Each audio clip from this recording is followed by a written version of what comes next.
Yo soy Stefano, y si me preguntan hoy qué fue lo que me convirtió en el hombre que ahora soy, tengo que ir atrás en el tiempo, a ese otoño de 2006 en Milán, cuando mi vida era una cosa completamente diferente. Pero antes de entrar en eso, déjenme decirles algo. Durante años, yo fui el tipo de persona que ustedes habrían odiado conocer, o tal vez admirado, dependiendo de qué tan cómodos se sientan con la mentira. Yo era abogado, sí, pero no de esos que defienden causas nobles o ayudan a la gente común. No, yo era el abogado al que llamaban cuando necesitabas que la verdad se retorciera hasta convertirse en otra cosa, algo más conveniente, algo que te dejara ganar. Mi especialidad era transformar culpables en víctimas y hacer que los jueces miraran para otro lado, y lo hacía bien, muy bien. Mi oficina estaba en el centro de Milán, en uno de esos edificios antiguos con fachadas de mármol que te hacen sentir importante solo por entrar. Tenía vistas al Duomo, muebles que costaban más que el salario anual de una persona promedio, y un escritorio de caoba tan grande que podrías haber servido una cena para 10 personas sobre él. Cada mañana me levantaba en mi departamento del Corso Venecia. Me ponía trajes hechos a medida que venían directamente de sastrerías en Roma, y manejaba hasta el trabajo en un Mercedes que brillaba como si acabara de salir de la agencia. La gente me miraba con una mezcla de respeto y miedo. Yo era Stefano Marchetti, el abogado que nunca perdía, pero lo que nadie veía era el vacío, esa sensación que te carcome por dentro cuando te das cuenta de que tu vida, a pesar de todos los lujos, está hueca. Yo llenaba ese vacío con trabajo. Trabajaba 18 horas al día, a veces más. Los fines de semana no existían para mí. Las relaciones personales eran transacciones calculadas y frías. Había tenido un matrimonio que duró 3 años antes de que mi esposa se cansara de competir con mi carrera. No tuve hijos, no tenía amigos reales, solo contactos útiles. Y la fe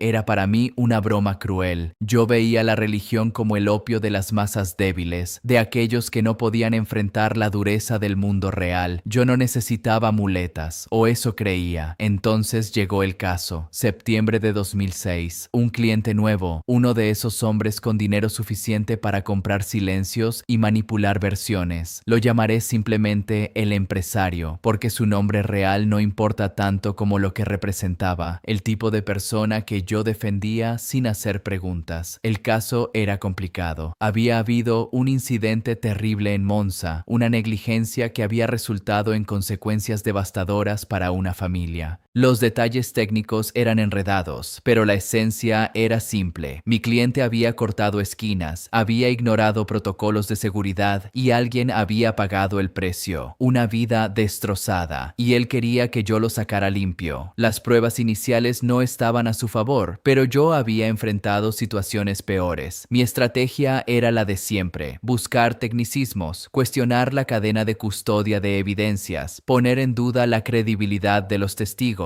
Sabía cómo funcionaba el sistema, sabía dónde presionar y dónde aflojar, y sobre todo sabía cómo presentar una narrativa alternativa tan convincente que la duda razonable se instalara en la mente de los jueces como una cuña imposible de remover. Yo no estaba ahí para descubrir la verdad, estaba ahí para ganar. Y esa distinción, que antes me parecía tan clara y práctica, estaba a punto de convertirse en mi tormento. Las semanas pasaban entre reuniones con mi cliente, revisión de documentos y preparación de la estrategia legal. Yo estaba tan metido en el caso que casi no dormía. Comía en mi escritorio, café tras café, cigarrillo tras cigarrillo. Mi secretaria me decía que me veía demacrado, pero yo le respondía que se ocupara de su trabajo y me dejara en paz. El estrés era una constante, pero yo lo usaba como combustible. Me gustaba esa sensación de estar al límite, de controlar el caos. Fue en una de esas tardes grises de octubre cuando todo comenzó a cambiar, aunque yo no lo supe en ese momento. Había salido del tribunal después de una audiencia preliminar. El cielo estaba pesado, de ese color plomizo que Milán tiene en otoño, cuando la humedad se pega a la piel y todo parece un poco más triste. Yo necesitaba caminar, despejar la mente antes de volver a sumergirme en los papeles, así que tomé una ruta diferente hacia mi coche, pasando por una pequeña plaza que normalmente evitaba porque siempre estaba llena de gente sin rumbo, estudiantes y turistas, y ahí estaba él, sentado en un banco con un laptop sobre las rodillas, un chico joven, tal vez 15 o 16 años, con jeans y una sudadera oscura. Lo primero que noté fue que sonreía, no una sonrisa falsa o cortés, sino una genuina, como si estuviera disfrutando de algo que nadie más podía ver. En medio de toda esa melancolía gris, él era como un punto de luz. Me pareció extraño, fuera de lugar. La gente en Milán no sonríe así en público.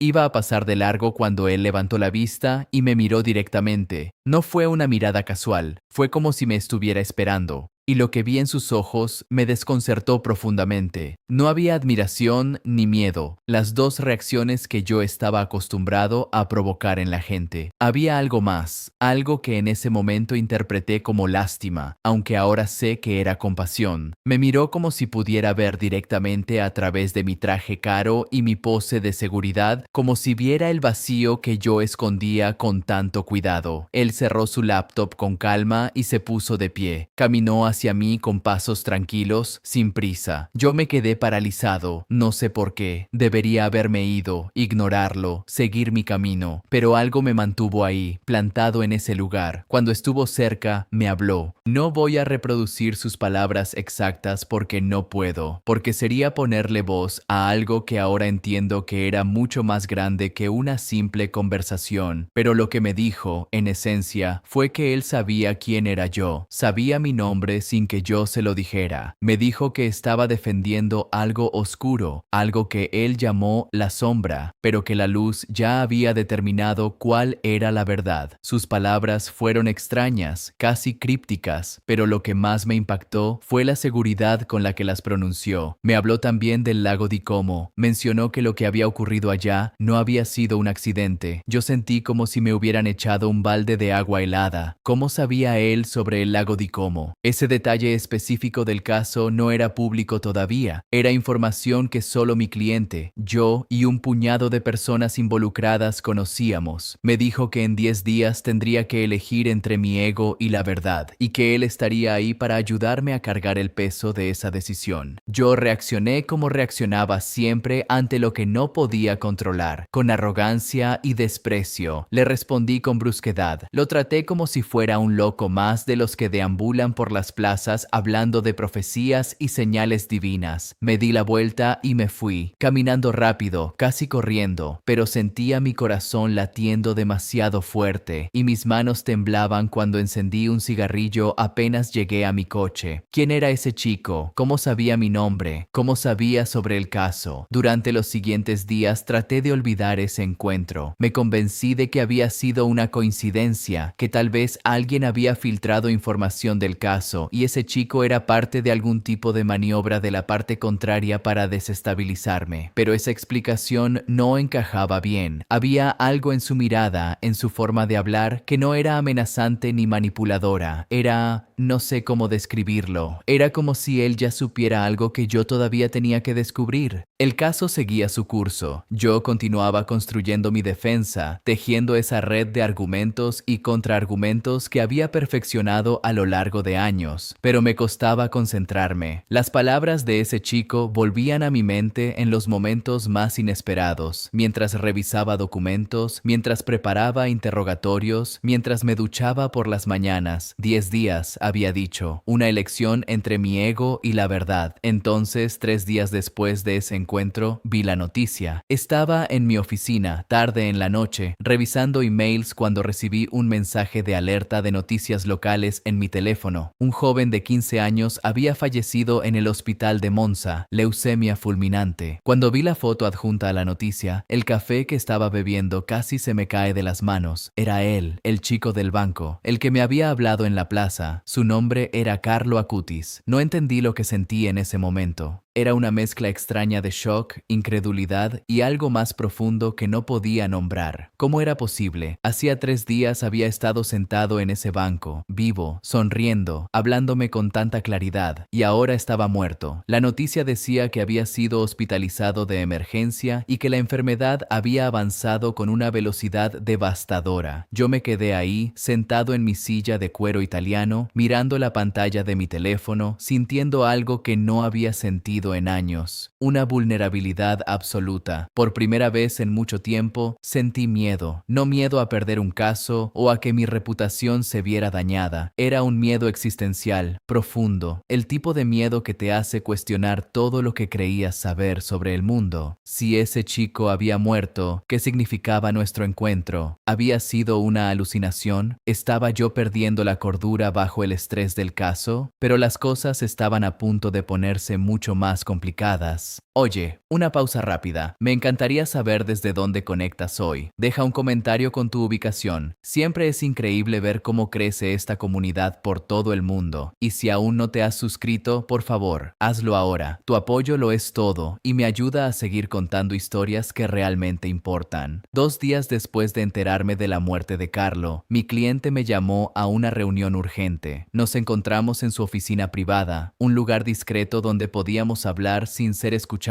Lo que me reveló esa noche cambió completamente la naturaleza del caso. Me mostró documentos que había estado ocultando, evidencias que probaban sin lugar a dudas que lo ocurrido en el lago di Como no había sido un accidente ni negligencia simple. Había sido algo mucho peor. Había sido una decisión consciente, calculada, de ignorar advertencias explícitas porque corregir el problema habría costado dinero y tiempo. Yo reaccioné como reaccionaba siempre ante lo que no podía controlar, con arrogancia y desprecio. Le respondí con brusquedad. Lo traté como si fuera un loco más de los que deambulan por las plazas hablando de profecías y señales divinas. Me di la vuelta y me fui, caminando rápido, casi corriendo, pero sentía mi corazón latiendo demasiado fuerte y mis manos temblaban cuando encendí un cigarrillo apenas llegué a mi coche. ¿Quién era ese chico? ¿Cómo sabía mi nombre? ¿Cómo sabía sobre el caso? Durante los siguientes días traté de olvidar ese encuentro. Me convencí de que había sido una coincidencia, que tal vez alguien había filtrado información del caso y ese chico era parte de algún tipo de maniobra de la parte contraria para desestabilizarme. Pero esa explicación no encajaba bien. Había algo en su mirada, en su forma de hablar que no era amenazante ni manipuladora.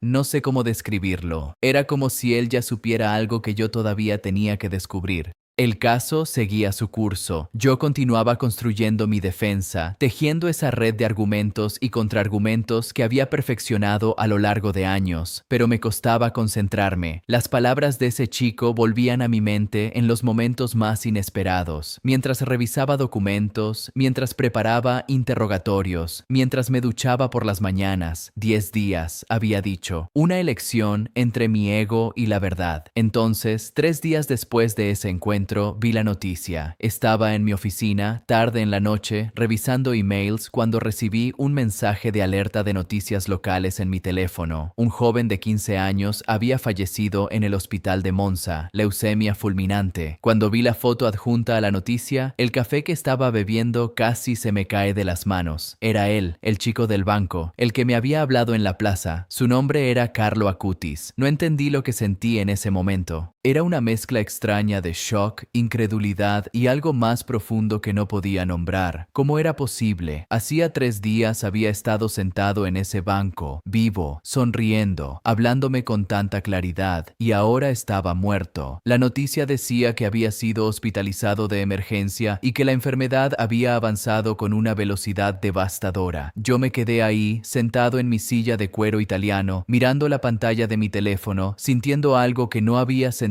en años, una vulnerabilidad absoluta. Por primera vez en mucho tiempo sentí miedo. No miedo a perder un caso o a que mi reputación se viera dañada. Era un miedo existencial, profundo. El tipo de miedo que te hace cuestionar todo lo que creías saber sobre el mundo. Si ese chico había muerto, ¿qué significaba nuestro encuentro? ¿Había sido una alucinación? ¿Estaba yo perdiendo la cordura bajo el estrés del caso? Pero las cosas estaban a punto de ponerse mucho más complicadas. Oye, una pausa rápida. Me encantaría saber desde dónde conectas hoy. Deja un comentario con tu ubicación. Siempre es increíble ver cómo crece esta comunidad por todo el mundo. Y si aún no te has suscrito, por favor, hazlo ahora. Tu apoyo lo es todo y me ayuda a seguir contando historias que realmente importan. 2 días después de enterarme de la muerte de Carlo, mi cliente me llamó a una reunión urgente. Nos encontramos en su oficina privada, un lugar discreto donde podíamos hablar sin ser escuchados. escuchados. Lo que me reveló esa noche cambió completamente la naturaleza del caso. Me mostró documentos que había estado ocultando, evidencias que probaban sin lugar a dudas que lo ocurrido en el lago di Como no había sido un accidente ni negligencia simple. Había sido algo mucho peor. Había sido una decisión consciente, calculada, de ignorar advertencias explícitas porque corregir el problema habría costado dinero y tiempo. Pensé en mi vida, en todo lo que había construido, mi reputación, mi éxito, mi estatus. Si yo decidía ir en contra de mi cliente, si exponía esas evidencias, todo eso se derrumbaría. Sería visto como un traidor, como alguien poco confiable. Ningún cliente importante volvería a tocarme. El bufete de abogados donde trabajaba me despediría. Perdería mi departamento, mi coche, mi estilo de vida. Me convertiría en un paria profesional. Pero si seguía adelante, si ganaba este caso usando mi talento para torcer la verdad, ¿con qué me quedaría? Con dinero, sí, con prestigio, tal vez, pero con un peso en la conciencia que sabía que no podría soportar. Y lo más extraño era que yo, que durante años había vivido sin conciencia moral, de repente sentía una con tanta claridad que me dolía físicamente. La imagen de Carlo volvía una y otra vez a mi mente, su sonrisa, su mirada de compasión, su certeza de que yo enfrentaría esta decisión. Me pregunté si realmente había existido ese encuentro o si mi mente estresada lo había inventado, pero entonces recordé los detalles, el banco específico donde estaba sentado, la sudadera oscura que llevaba, el laptop sobre sus rodillas y sobre todo recordé esa información que él no debería haber tenido, mi nombre, el lago di Como. No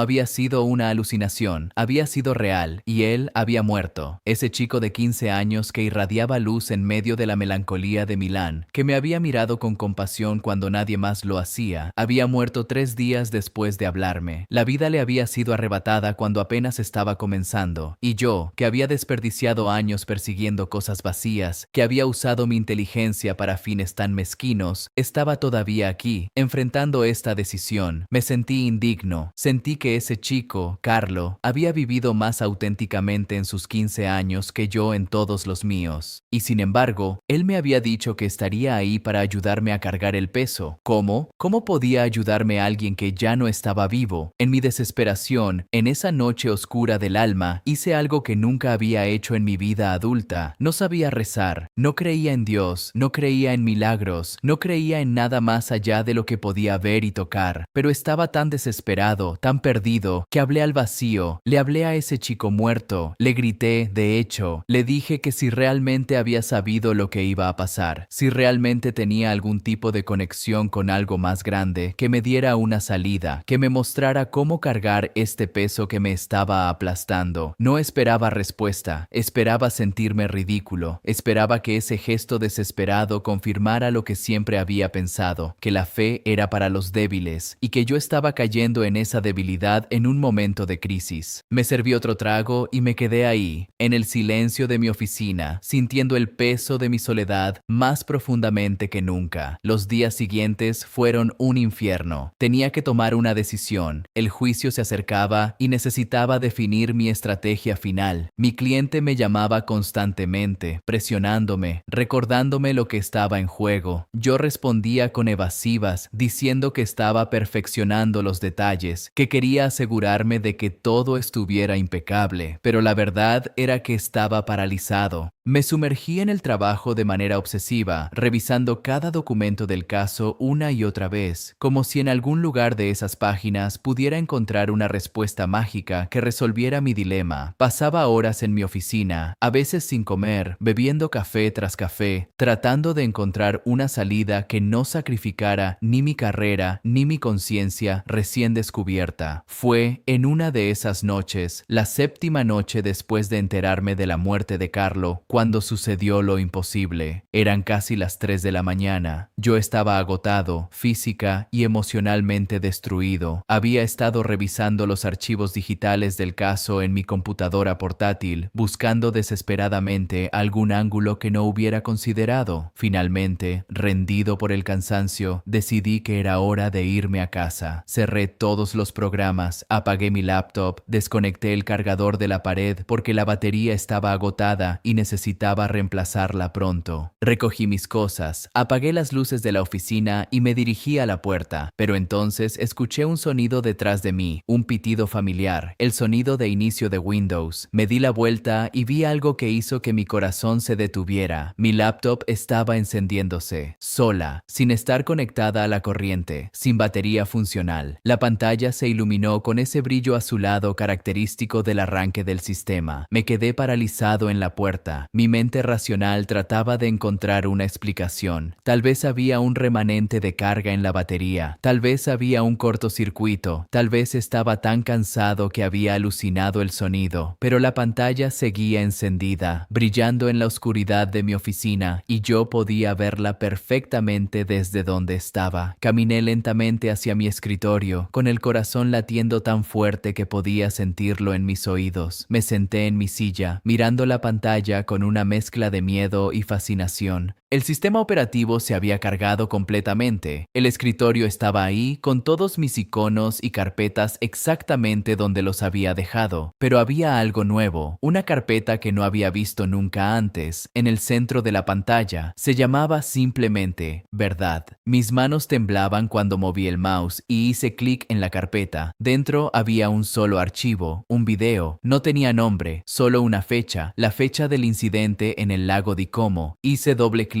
y el archivo se abrió en el reproductor de video. Lo que vi a continuación desafió toda lógica, toda razón, todo lo que yo creía saber sobre cómo funcionaba el mundo. Era una grabación de seguridad. Reconocí el ángulo inmediatamente. Era de una cámara que la policía había reportado como destruida en el incidente, completamente quemada e inútil. Los investigadores habían intentado recuperar datos de ella sin éxito. Esa cámara, según todos los reportes oficiales, no había grabado nada recuperable. Y sin embargo, ahí estaba el video, reproduciéndose en mi pantalla con una claridad cristalina. La grabación mostraba exactamente lo que había sucedido esa noche en el lago de Como. Mostraba las advertencias que habían sido ignoradas, las decisiones que se habían tomado conscientemente, las conversaciones que mi cliente me había jurado que nunca habían ocurrido. Mostraba, con una precisión devastadora, que lo que había pasado no había sido un accidente ni una negligencia ordinaria. Había sido una decisión deliberada de priorizar el beneficio económico sobre la seguridad de las personas. Era exactamente el tipo de evidencia que podría cambiar el curso del caso por completo. Era irrefutable, clara, innegable. Cualquier juez que viera esto no tendría dudas sobre la culpabilidad de mi cliente. Y más importante aún, mostraba la inocencia absoluta de la persona que estaba siendo culpada injustamente. Pero lo que realmente hizo que se me helara la sangre fue un detalle en el último segundo de la grabación. Justo antes de que el video terminara, la cámara capturó el reflejo en un vidrio cercano, y en ese reflejo, durante apenas un instante, vi una figura, un joven con una sudadera oscura. No estaba en la escena real, solo en el reflejo, como si fuera un fantasma o una imagen superpuesta, y estaba sonriendo. Esa sonrisa que yo reconocería en cualquier parte. Era Carlo. El video se cerró automáticamente. Traté de abrirlo de nuevo, pero la carpeta había desaparecido. Busqué en todo el sistema, en archivos temporales, en la papelera de reciclaje, en cualquier lugar donde pudiera haber quedado rastro. Nada. Era como si nunca hubiera existido, pero yo lo había visto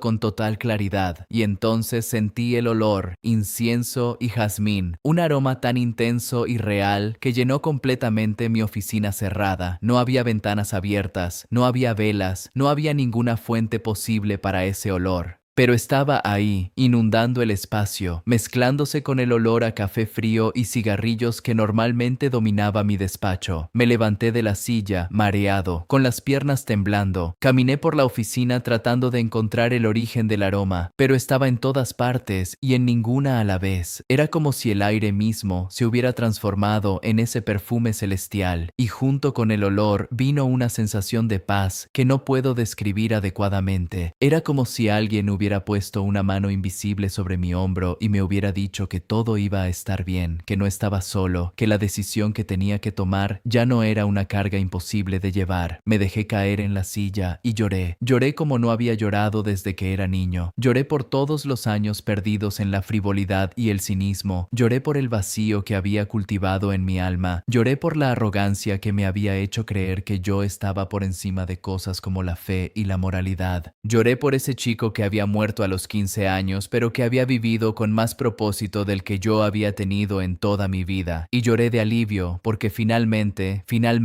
tenía la respuesta que había estado buscando. No sé cuánto tiempo pasé ahí sentado en mi silla, con el olor a incienso y jazmín envolviéndome como un abrazo. Eventualmente, el aroma comenzó a disiparse, suavemente, gradualmente, hasta que solo quedó el olor familiar de mi oficina. La laptop seguía encendida, aunque no debería haber sido posible. La miré durante un largo rato, tratando de procesar lo que había pasado. Mi mente racional seguía buscando explicaciones. Tal vez había sido un hackeo sofisticado. Tal vez alguien había plantado ese video remotamente. Tal vez el olor era una fuga de gas que me había causado alucinaciones. Pero ninguna de esas explicaciones encajaba. Y en el fondo de mi corazón, en un lugar que había estado dormido durante décadas, yo sabía la verdad. Sabía que había sido un milagro. Sabía que Carlo, de alguna manera imposible, había cumplido su promesa de ayudarme a cargar el peso. Pero había un problema práctico y devastador. El video había desaparecido. No podía presentarlo como evidencia porque ya no existía en mi sistema. No tenía forma de probar que lo había visto. Si yo intentaba contar esta historia, si decía que había recibido una grabación milagrosa de una cámara destruida a través de un laptop que se encendió solo, me tomarían por loco. Nadie me creería. Me pasé el resto de esa noche pensando qué hacer. El video me había mostrado la verdad, me había dado la certeza moral que necesitaba para tomar mi decisión, pero no me había dado las herramientas prácticas para actuar sobre esa certeza, o tal vez sí, de una manera que yo todavía no entendía completamente. Cuando amaneció, yo tenía claridad sobre una cosa: no podía seguir defendiendo a mi cliente sabiendo lo que sabía. No importaba el costo personal, no importaba lo que perdiera. Había visto la verdad, literalmente, y no podía ignorarla, pero necesitaba encontrar una manera de asegurarme de que esa verdad saliera a la luz sin parecer un lunático. Pasé los siguientes días investigando por mi cuenta. Volví a revisar los reportes policiales sobre el incidente, los informes técnicos sobre la cámara destruida. Contraté, con mi propio dinero, a un experto en recuperación de datos forenses. Le pedí que intentara, una vez más, extraer cualquier información de esa cámara que todos habían dado por perdida. El experto me miró con escepticismo. Me dijo que ya varios equipos profesionales habían intentado recuperar datos de ese dispositivo sin éxito, que estaba físicamente dañado más allá de cualquier posibilidad razonable de recuperación. Pero yo insistí, le ofrecí el doble de su tarifa normal. Le dije que necesitaba que lo intentara una vez más, usando cualquier técnica disponible, sin importar cuán experimental o poco convencional fuera. Y entonces sucedió otro milagro, aunque este más sutil. El experto llamó 2 días después, con la voz llena de incredulidad. Me dijo que había encontrado algo, un fragmento de datos que de alguna manera había sobrevivido al daño, en un sector de la memoria que no debería haber estado funcional. No era el video completo que yo había visto, pero era suficiente. Eran varios segundos de grabación, los segundos cruciales, que mostraban exactamente lo que necesitaba mostrar. Cuando me envió el archivo recuperado, yo lo reconocí inmediatamente. Era parte del video que había visto en mi laptop esa noche imposible. No era todo, pero era suficiente para probar la verdad. El experto me preguntó cómo había sabido que valía la pena seguir buscando, cómo había tenido la certeza de que había algo recuperable cuando todos los demás se habían dado por vencidos. Yo no le pude explicar, solo le di las gracias y le pagué generosamente por su trabajo. Con esa evidencia en mano, tomé la decisión más difícil de mi carrera profesional. Fui a ver a mi cliente y le dije que no podía seguir defendiéndolo. Le devolví su adelanto, menos los gastos que ya había incurrido. Le expliqué que había surgido evidencia nueva que hacía imposible para mí continuar de buena fe con la defensa. Él se puso furioso, me amenazó con destruir mi reputación, me recordó que tenía conexiones poderosas que podían arruinarme. Yo lo escuché en silencio y luego me fui. Salí de esa reunión sintiéndome más ligero de lo que me había sentido en años, a pesar de saber que había firmado mi sentencia de muerte profesional en Milán. Al día siguiente, entregué la evidencia recuperada a las autoridades correspondientes. Presenté una declaración completa sobre todo lo que había descubierto durante mi investigación del caso. Cooperé plenamente con la fiscalía, explicándoles los ángulos que mi antigua defensa había planeado usar y cómo podían contrarrestarlos. Las consecuencias fueron exactamente las que había anticipado. El bufete de abogados donde trabajaba me despidió inmediatamente. Mi reputación en los círculos legales de Milán quedó destrozada. Los clientes me abandonaron. Los colegas dejaron de responder mis llamadas. Mi nombre, que había sido sinónimo de éxito despiadado, se convirtió en sinónimo de traición profesional. Perdí todo lo que había pasado años construyendo.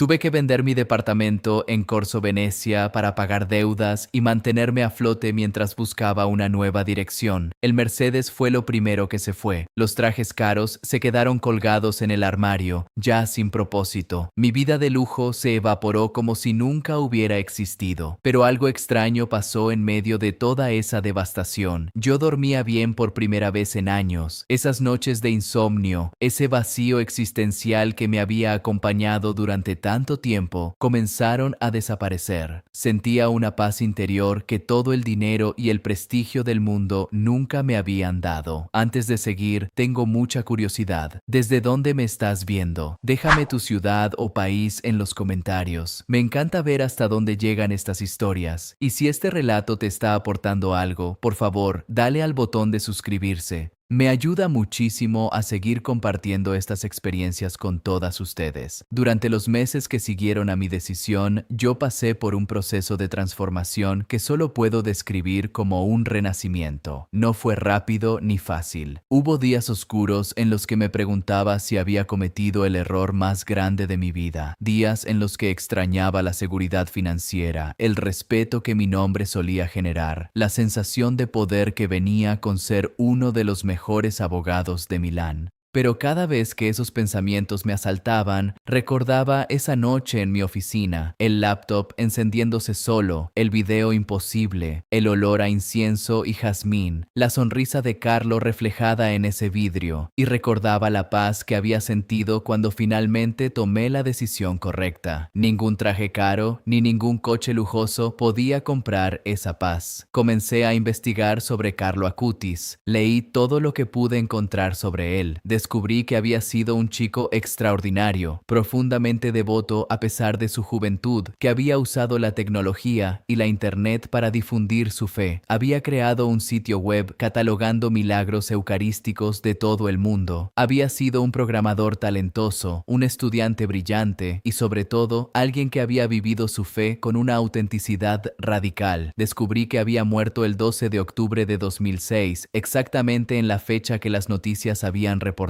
La leucemia había sido fulminante, devastadora. Pero incluso en su lecho de muerte, según los testimonios de quienes lo conocieron, había mantenido esa paz y esa sonrisa que yo había visto en su rostro ese día en la plaza. Leer sobre su vida me hizo darme cuenta de cuán vacía había sido la mía. Yo había vivido 42 años persiguiendo sombras, como él las había llamado: dinero, prestigio, poder, todas esas cosas que se desvanecen como humo. Él había vivido apenas 15 años, pero los había llenado de luz y propósito. Había tocado vidas, había dejado un legado, había vivido para algo más grande que sí mismo y de alguna manera, en su muerte, me había rescatado a mí. Empecé a rezar. Al principio no sabía cómo. Las palabras se sentían torpes, artificiales. Yo no había crecido con la fe, no tenía las oraciones memorizadas que otros recitan sin pensar, así que simplemente hablaba. Le hablaba a Dios, le hablaba a Carlo, le hablaba al vacío, esperando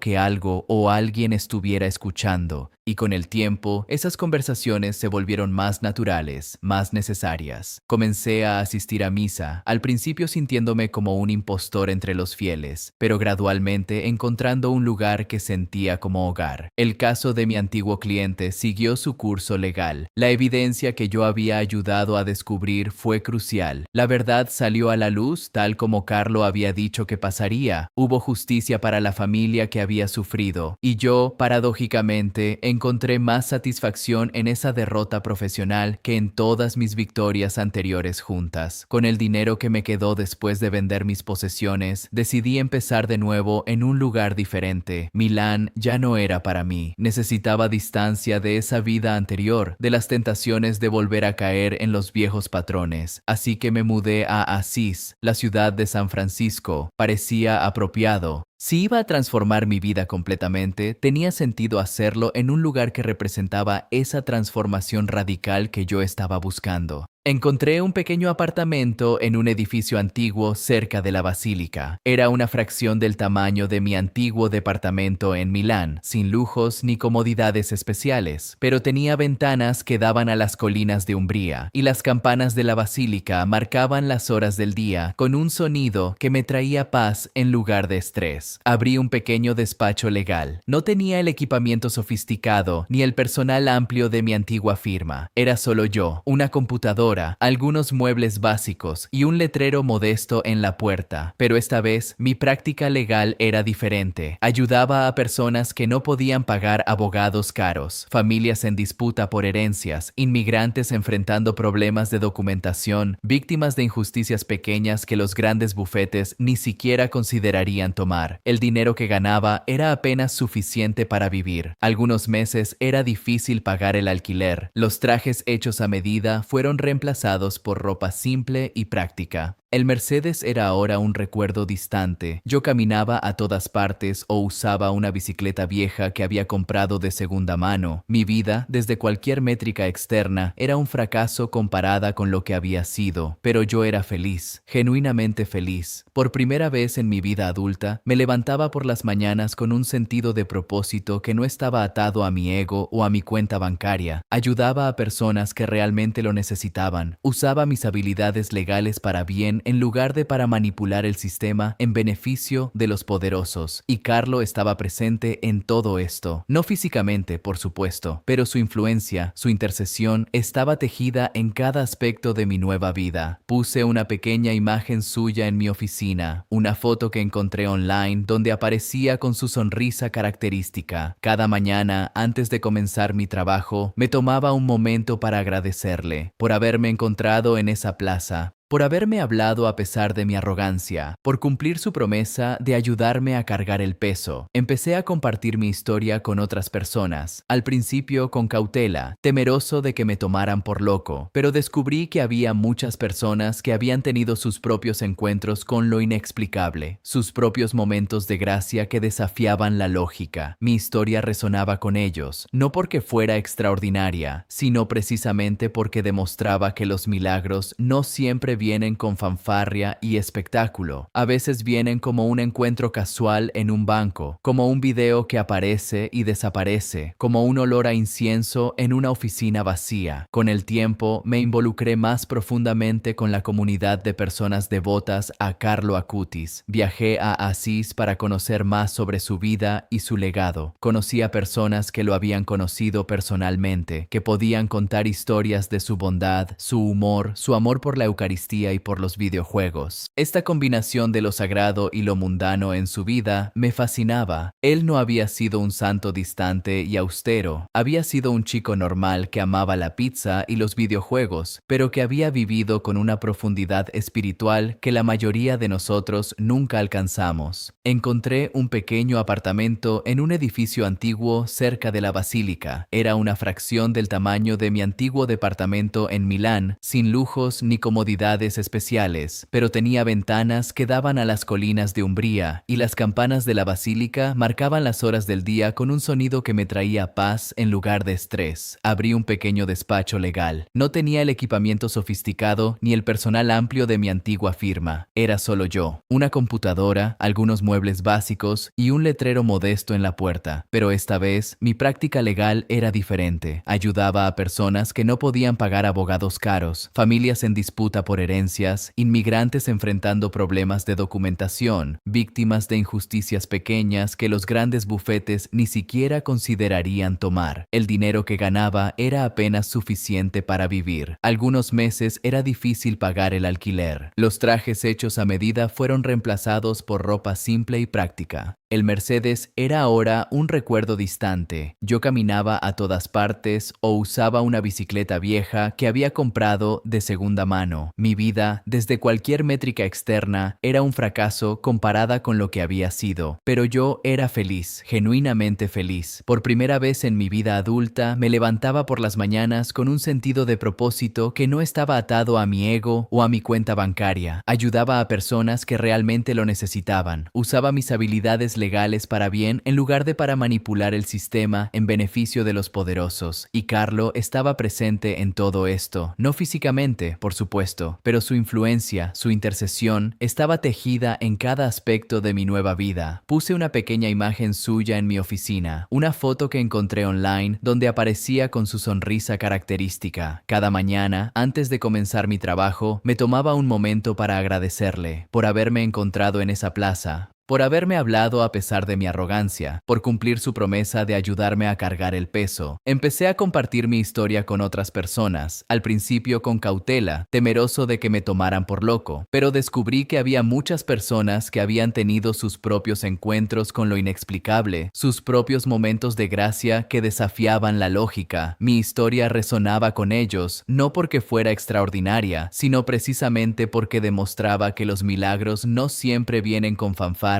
y espectáculo. A veces vienen como un encuentro casual en un banco, como un video que aparece y desaparece, como un olor a incienso en una oficina vacía. Con el tiempo, me involucré más profundamente con la comunidad de personas devotas a Carlo Acutis. Viajé a Asís para conocer más sobre su vida y su legado. Conocí a personas que lo habían conocido personalmente, que podían contar historias de su bondad, su humor, su amor por la Eucaristía y por los videojuegos. Esta combinación de lo sagrado y lo mundano en su vida me fascinaba. Él no había sido un santo distante y austero. Había sido un chico normal que amaba la pizza y los videojuegos, pero que había vivido con una profundidad espiritual que la mayoría de nosotros nunca alcanzamos. Pero siempre, en esos momentos de duda, algo pasaba que me recordaba por qué había elegido este camino. Un cliente que me agradecía con lágrimas en los ojos por haberlo ayudado cuando nadie más lo haría. Una victoria legal inesperada que traía justicia a alguien que la había estado buscando durante años. O simplemente, un momento de paz profunda durante la misa, cuando sentía nuevamente esa presencia que me había rescatado en mi oficina de Milán. Me enteré con el paso de los años que el proceso de beatificación de Carlo estaba avanzando. Su cuerpo, que había sido exhumado años después de su muerte, había sido encontrado incorrupto, un signo que la Iglesia considera significativo. Los milagros comenzaron a ser reportados, personas que oraban a Carlo y experimentaban sanaciones inexplicables, cambios de vida, intervenciones divinas. No me sorprendió, yo había experimentado mi propio milagro a través de su intercesión. ¿Por qué no otros?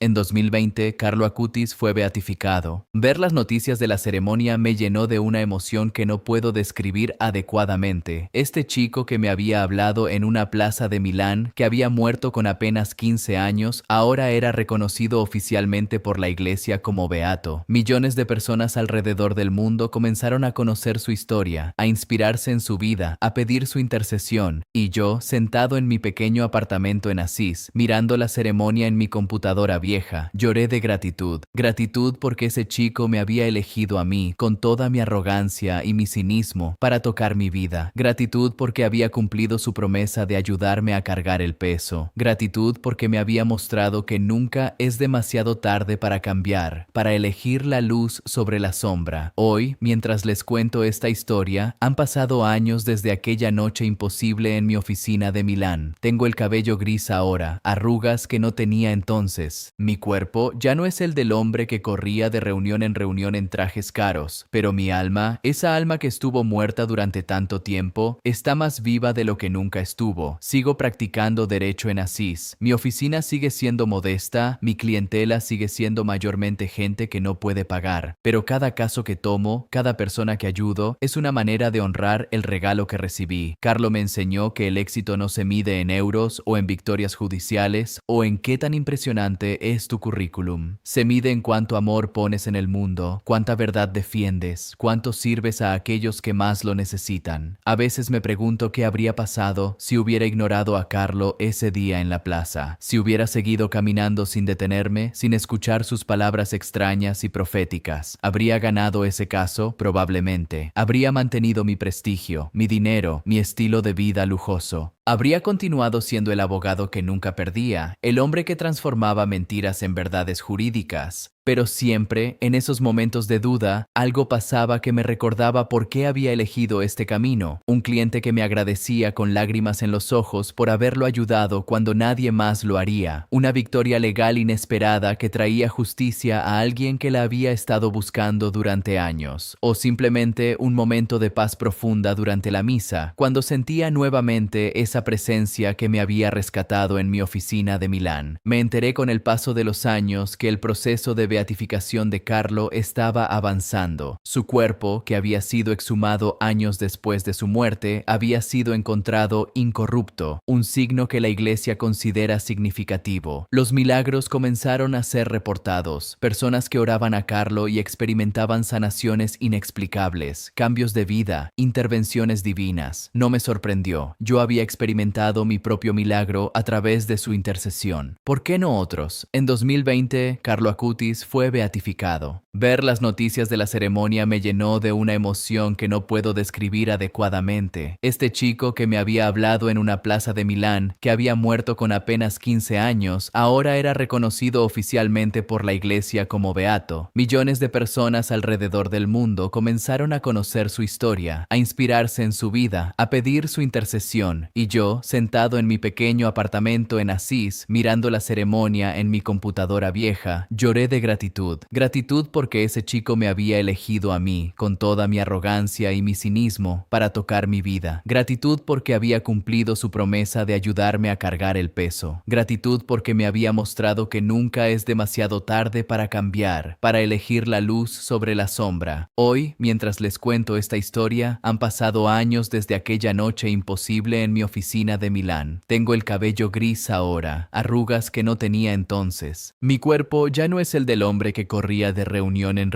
en trajes caros, pero mi alma, esa alma que estuvo muerta durante tanto tiempo, está más viva de lo que nunca estuvo. Sigo practicando derecho en Asís, mi oficina sigue siendo modesta, mi clientela sigue siendo mayormente gente que no puede pagar, pero cada caso que tomo, cada persona que ayudo, es una manera de honrar el regalo que recibí. Carlo me enseñó que el éxito no se mide en euros o en victorias judiciales o en qué tan impresionante es tu currículum.